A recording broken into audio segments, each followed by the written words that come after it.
Hello दोस्तों, नमस्कार। मैं हूं आपका डीकेएस और आपका हमारे चैनल पर हार्दिक स्वागत है। दोस्तों, आज की जो क्लास है बहुत ही ज़्यादा इंपॉर्टेंट है।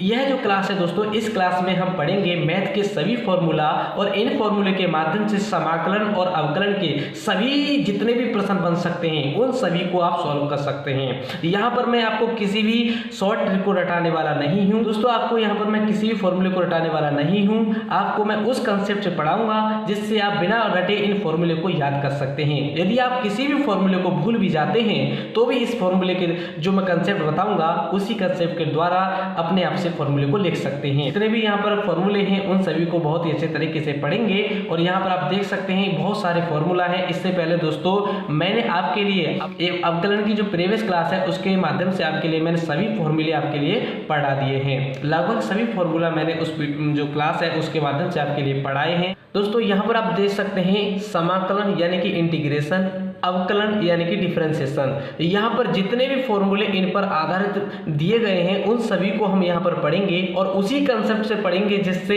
इन फॉर्मूले को रटना ना पड़े।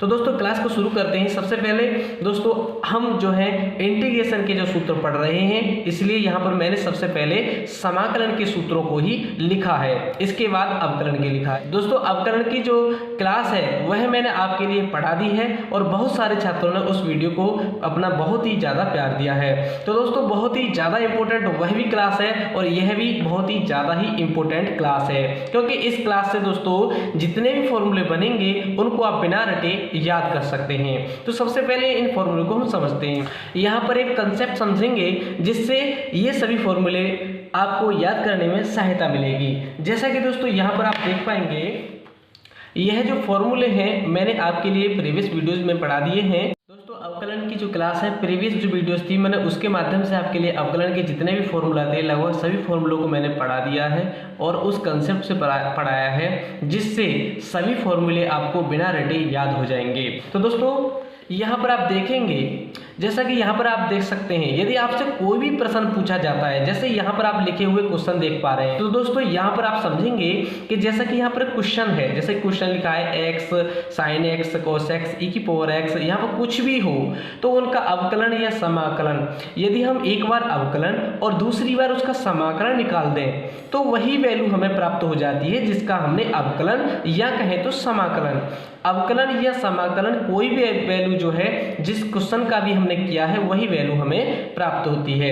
तो दोस्तों जैसे यहाँ पर sin x है, यदि दोस्तों हम sin x है यदि इसका हम एक बार अवकलन और दूसरी बार समाकलन कर देंगे तो हमें sin x ही प्राप्त होता है। इसका मतलब यह है कि यदि किसी भी क्वेश्चन का यदि एक बार अवकलन और दूसरी बार समाकलन किया जाए तो वही क्वेश्चन हमें प्राप्त हो जाता है, या कहें तो वही वैल्यू प्राप्त होती है जिससे हमें जिसका हमने सबसे पहले अवकलन और समाकलन किया है।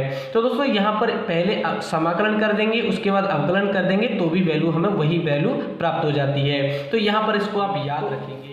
यहाँ पर इसी के द्वारा यहाँ पर आप समझेंगे कि यह जो समाकलन और अवकलन है एक दूसरे से संबंधित हैं। कैसे संबंधित हैं? इन दोनों में ऐसा संबंध है। क्या संबंध है? यदि हम समाकलन जो है यदि किसी भी, जैसे हमने अभी पढ़ा कि sin x का जो क्या होता है, sin x का यदि हम इंटीग्रेशन यानी कि समाकलन कर दें और उसी जो वैल्यू हमें प्राप्त होगी, जैसा कि यहाँ पर लिखा है sin x, और sin x का यदि हम समाकलन कर देंगे तो हमें माइनस cos x वैल्यू प्राप्त होती है।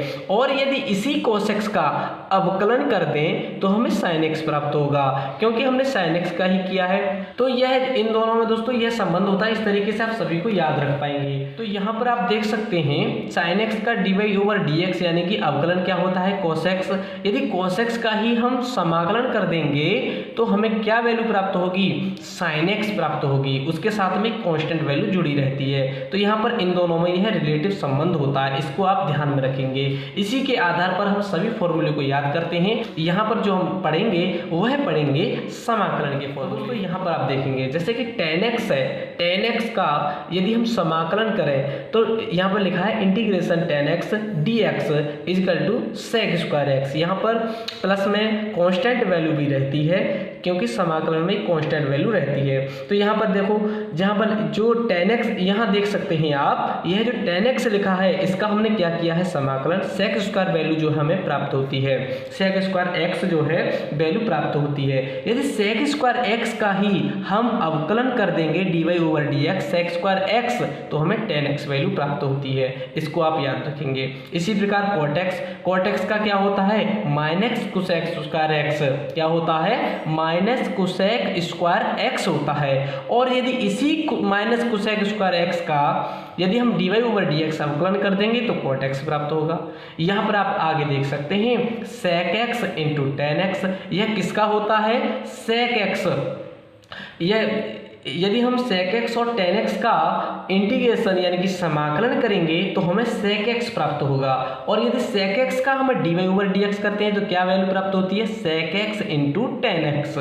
यहाँ पर कोसेक स्क्वायर x वाली वैल्यू आप कहेंगे cot x का क्या होता है अवकलन, माइनस कोसेक स्क्वायर x होता है। दोस्तों अवकलन की मैंने प्रीवियस जो क्लास है उसमें आपके लिए अवकलन पूरा ही लगभग पढ़ा दिया है, वहाँ पर उस वीडियो को भी आप देख सकते हैं। तो यहाँ पर हम समाकलन की बात कर रहे हैं। तो यहाँ पर sec x into tan x का जो इंटीग्रेशन यानी कि समाकलन है वह sec x होता है।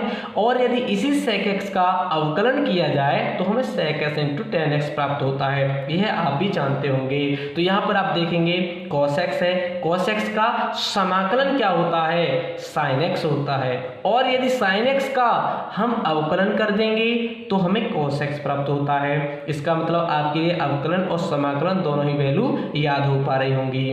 तो e की पावर x, इसका यदि हम समाकलन करें चाहे अवकलन करें दोनों ही वैल्यू समान रहती हैं। जैसा कि यहाँ पर लिखा है इंटीग्रेशन e की power x equal to e की पावर x प्लस में कांस्टेंट वैल्यू रहती है समाकलन में। तो यहाँ पर यदि इसका हम dy/dx यानी कि डिफरेंशिएशन करते हैं तो भी हमें अवकलन करने पर वैल्यू e की पावर x ही प्राप्त होती है। आगे आप देख सकते हैं यहाँ जो लिखा हुआ है cosec x into cot x, जबकि आपको पता है कि जो कोसेक x होता है उसी का जो अवकलन होता है minus cosec x into cot x होता है। यहाँ पर यदि हम उसी का समाकलन करेंगे तो माइनस कोसेक x वैल्यू प्राप्त होती है, इसको भी आप ध्यान में रखेंगे। अब देखिए दोस्तों यहाँ पर ये फॉर्मूला है बहुत ही आसान दिए गए हैं, इन फॉर्मूलों को आप बहुत ही आसान तरीके से याद कर सकते हैं, किसी भी फॉर्मूले को आप नहीं भूलेंगे। मैं आपको वही कंसेप्ट बताऊंगा। देखिए आपने पढ़ा है, क्या पढ़ा है कि यदि sin x का हम dy/dx यानी कि अवकलन कर दें sin इनवर्स x का, किसका, sin इनवर्स x का, तो हमें वैल्यू जो प्राप्त होती है वह वैल्यू प्राप्त होती है 1/√1 माइनस एक्स स्क्वायर। तो दोस्तों यदि इसी का हम क्या करें समाकलन कर दें तो हमें sin इनवर्स x प्राप्त होता है, क्योंकि मैंने अभी आपके लिए बताया था दोनों में संबंध पाया जाता है, अवकलन और समाकलन में दोनों में संबंध पाया जाता है।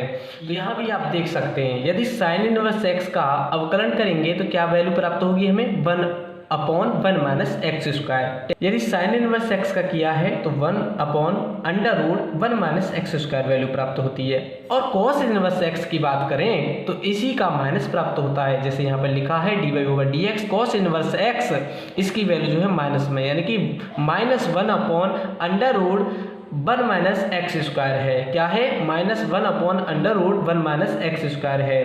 तो यहाँ पर लिखा है tan इनवर्स x की जो वैल्यू होती है 1/1 प्लस एक्स स्क्वायर होती है, जबकि cot इनवर्स x की जो वैल्यू है माइनस लगाने पर प्राप्त हो जाती है 1/1 प्लस एक्स स्क्वायर माइनस का। यहाँ पर देखेंगे आप dy/dx sec इनवर्स x, तो 1/x√x² माइनस 1 ये sec इनवर्स x का क्या है, अवकलन है। और इसी आधार पर मैं अभी समाकलन बताऊंगा। यहाँ पर है dy/dx कोसेक इनवर्स x का अवकलन है, क्या है, -1/x माइनस 1 है। तो ये सभी फॉर्मूले आपको समझ में आ रहे होंगे। दोस्तों अभी भी कोई भी पॉइंट कहीं भी समझ में नहीं आया हो तो प्लीज़ कमेंट में ज़रूर बताना। और क्लास यदि जरा सी भी अच्छी लगी हो तो प्लीज़ आपसे निवेदन है इस वीडियो को आपसे जुड़े हुए जितने भी छात्र हैं उनके साथ शेयर ज़रूर करना, और चैनल को सब्सक्राइब भी कर सकती हैं आप। यदि आपको वीडियो थोड़ी सी भी अच्छी लगी हो तो कमेंट में जरूर बताना। अभी भी कोई भी पॉइंट समझ में नहीं आया हो तो उसके लिए आप कमेंट कर सकते हैं। यदि दोस्तों आप किसी भी चैप्टर पर वीडियो चाहते हैं तो उस चैप्टर का नाम लिखेंगे और कमेंट में जरूर बताएंगे। आप अपनी अच्छी तैयारी को बहुत ही अच्छे तरीके से करते रहें, साथ ही अपने देश को बेहतर बनाएं। थैंक यू दोस्तों, नमस्कार।